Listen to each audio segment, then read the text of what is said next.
Cleaning muna tayo sa ating sariling aircon para lumamig naman kami. Mukhang madumi na yung aircon namin, pero yung aircon ng light namin ay napakalinis. Ngayon kami naman.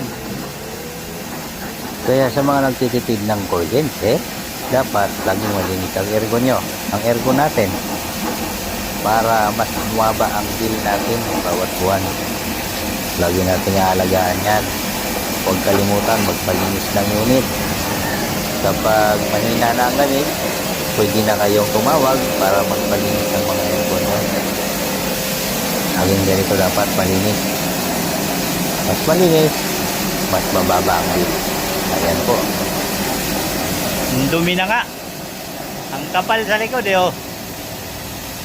Yung mga nagpapalinis ha, yung iba, sabi sa amin, yung mga client namin, hindi daw nilinisan yung outdoor. Hindi po tama yon. Dapat lagi tayong magpapalinis ng aircon. Siyempre, kasama lagi yung outdoor.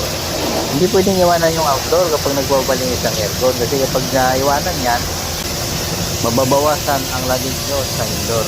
Kaya dapat lagi po itong malinis yung outdoor unit nyo kapag kayo ay nagpapalinis ng aircon. Hindi lang